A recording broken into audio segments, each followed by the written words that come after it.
Messieurs, dames, vous trouverez ici des actualités singulières tous les jours. Mettez un pouce bleu, abonnez-vous à la chaîne et activez la cloche pour ne louper aucune expertise quotidienne. Je compte sur vous, c'est très important. Alors aujourd'hui, une information que je suis extrêmement heureux de vous partager. On va parler d'espace, on va parler d'astronomie, on va parler d'astronautes. La première astronaute française, Sophie Adenau, s'envolera en 2026 pour rejoindre l'ISS. Hein, c'est absolument grandiose, c'est un exploit. Hein. Ça peut changer un peu de Thomas Pesquet, qu'on admire aussi également, hein, parce que je rappelle que les astronautes font un métier absolument, absolument légendaire. Au-delà du fait qu'ils vont visiter l'espace et que c'est une expérience, je pense, c'est évident que c'est absolument inoubliable, c'est avant tout un métier d'une difficulté extrême. Donc vraiment bravo à elle, c'est absolument grandiose. Ça fait plaisir d'avoir des gens finalement pas loin à côté de nous qui font ce genre d'exploit. C'est absolument grandiose. Et ouais, c'est un métier absolument incroyable. Je sais pas si vous connaissez un petit peu, si vous avez déjà rêvé de faire ça. Ça m'intéresserait d'ailleurs si vous êtes passionné par ce genre de choses, par tout ce qui touche à l'astronomie. Et ne confondez jamais avec l'astrologie, hein, je vous en supplie. N'hésitez pas à me le mettre en commentaire. En vrai, ça m'intéresserait de voir parmi vous qui s'intéresse vraiment à ces choses-là, qui moi me touchent particulièrement. Donc non, mais pour Sophie Adno, je rappelle un peu ce que c'est qu'être astronaute. Hein. Être astronaute, tu as des tests médicaux complets où il faut faire des tests cardiovasculaires. Enfin déjà, il faut que naturellement, tu aies un corps en métal. Il faut que tu sois le Thanos de l'humanité. Mais vraiment, hein.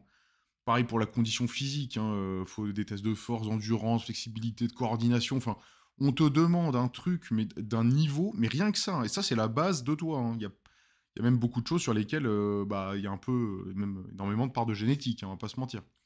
Après, pareil, on t'envoie dans des simulateurs de gravité, tu fais des tests en 0G, là, tu sais, dans des avions en fait, qui simulent plus ou moins un crash pour réussir à faire en sorte que les forces d'apesanteur puissent rentrer en action. Je vous invite à voir à quoi ça ressemble, c'est assez impressionnant.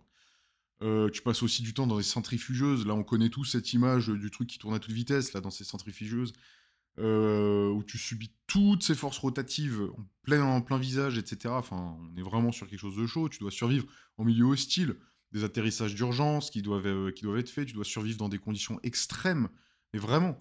Mais ils ont des entraînements, je sais, mais je vous jure, hein, il faut, enfin, je les ai, t'as des entraînements, si tu veux, de survie dans des forêts, dans des déserts, dans des zones glaciales, enfin, voilà. Et puis sans parler de la formation sous-marine aussi. Hein. Ah bah oui, y a rien de mieux que l'eau hein, pour simuler l'espace de façon simple et peu coûteuse. Hein. Donc les astronautes, ils s'entraînent sous l'eau, dans des piscines profondes, etc.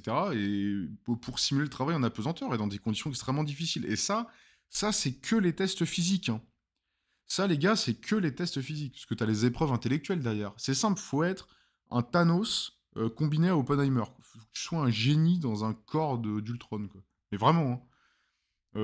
Voilà, il te faut des connaissances scientifiques, ça bien évidemment. Hein. Tu dois avoir une solide formation en sciences, tout ce qui est technologie, tout ce qui est ingénierie, mathématiques.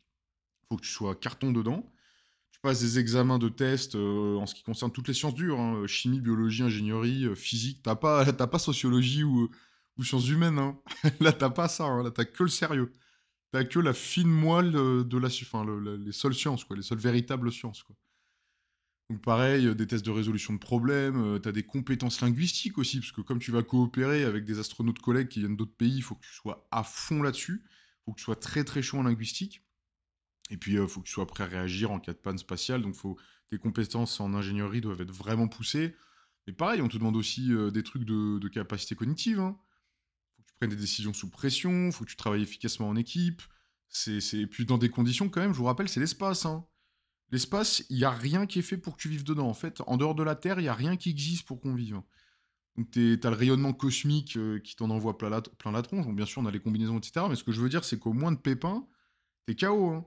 Entre les radiations, hein, avec le rayonnement cosmique, tu congèles littéralement. T'as les poumons qui explosent avec la différenciation de pression. Enfin, je sais pas si vous vous rendez compte de ce que c'est que l'espace. Hein.